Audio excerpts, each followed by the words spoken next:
All right, let's dive into a part of the Bible that, let's be honest, a lot of us tend to skip over. Leviticus. Specifically, we're tackling chapters 19 through 24.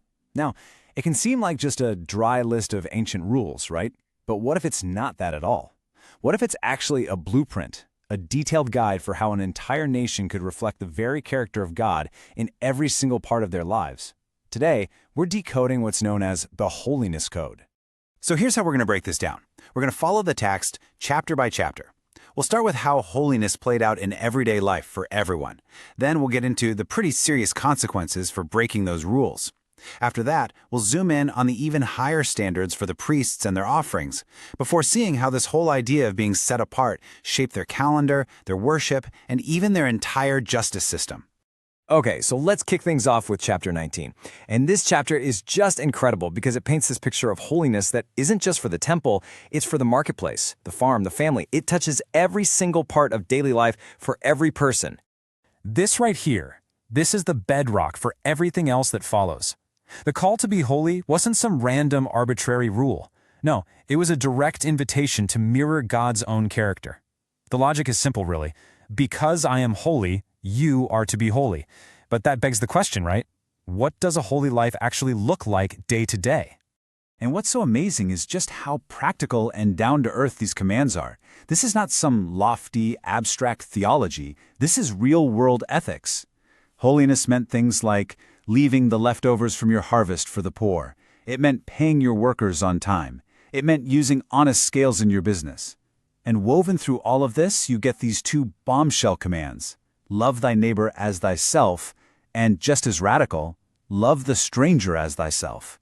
This was a full life kind of holiness. All right, so if chapter 19 is the how-to guide for a holy community, then chapter 20 immediately raises the stakes. It answers the question, okay, so what happens when we don't do this?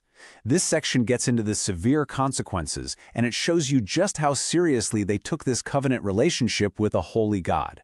And you can see here, the list is pretty intense. These actions, things like child sacrifice, adultery, cursing your parents, they weren't just seen as individual, private mistakes. They were viewed as acts that could spiritually contaminate the entire community, threatening the very presence of God among them. And that brings up a really tough question, right? Why were these punishments so incredibly severe? From our modern view, they can seem unbelievably harsh. Well, the text frames it as a matter of spiritual survival. These laws were meant to draw a very clear, very bright line between Israel and the surrounding cultures. The severity was like a firewall designed to protect the unique identity and moral center of this community that was called to be different. So, what are the big takeaways from these first two chapters? First, holiness is comprehensive. It's a 24/7 thing. Second, community matters. Your actions affect everyone. And third, it all comes back to God's character. That phrase you see over and over again, I am the Lord, isn't just a sign-off. It's the ultimate reason. It's the anchor for every single command. Okay, so now the camera kind of zooms in. In chapter 21, we go from the holiness required of everybody to the even stricter standards for the nation's spiritual leaders, the priests. You see, since they were the mediators between God and the people, they were held to a whole other level of purity. And check this out. This is a perfect example of that higher standard. A regular priest could mourn and touch the body of a close family member. But the high priest? Nope. Not even for his own mother or father. His sacred duty to God was so serious that it took precedence over even the most basic human and family obligations. Then you've got these rules about physical wholeness. Any priest serving at the altar had to be physically without blemish. Now, the principle here was all about symbolism. The person who stood before a perfect and whole God was meant to be a living physical picture of that same wholeness and perfection. But, and this is so important, look at the compassion built into these rules. A physical blemish might stop a priest from serving at the altar, but it didn't kick him out of the family. He wasn't cut off from God's provision. He could still eat the holy food, his portion as a priest. He still belonged. So it makes total sense that after talking about the priests, we move on to the offerings themselves in chapter 22. The same exact principle of wholeness and perfection applied to the sacrifices. If the representative had to be without blemish, well, so did the gift he was bringing. And the rules were really specific. The animal had to be perfect, no defects. It had to be a certain age. There were even rules that showed a kind of compassion for the created order, like not sacrificing a mother and her young on the same day. It's all about this one big idea. You don't give God your second best. You honor him with the very best you have.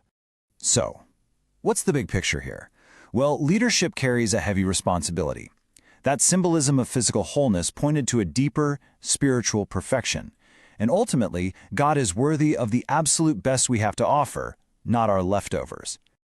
All right, let's shift gears to chapter 23. This is where we see holiness woven right into the calendar itself, into the very fabric of time. This chapter lays out Israel's cycle of sacred feasts, a rhythm for the entire year that was designed to constantly pull the people's focus back to God. You can see here, their whole year told a story. It wasn't just a bunch of random holidays. It started in the spring with Passover, remembering their freedom from Egypt. It moved through feasts that were tied to the harvest season, celebrating God's provision. And it all climaxed in the fall with the super solemn Day of Atonement, and then the joyful Feast of Tabernacles. Time itself was made holy. And here we are, our final stop, Leviticus 24. This chapter wraps things up by focusing on two key areas, the ongoing symbols of God's presence and a really dramatic court case that sets a huge precedent for justice in the nation. Right at the start of the chapter, you get these two really powerful, constant symbols. Inside the tabernacle, the lamps had to burn continuously, a perpetual light showing God was always present, always watchful. And right there with it, 12 loaves of bread, one for each tribe, always set out before the Lord. It was a constant physical reminder of the unbreakable bond between God and his people. And then, things get intense. A fight breaks out, and a man curses, blaspheming God's name. The leaders don't know what to do, so they put him in custody and ask Moses. The judgment that comes directly from God is severe, stoning. And this single event establishes a critical law for the nation. Profaning God's holy name was a capital offense because it was seen as a direct assault on his very being. And here's the amazing thing. Out of this very specific traumatic case comes this huge universal principle. This verse establishes equal justice for all.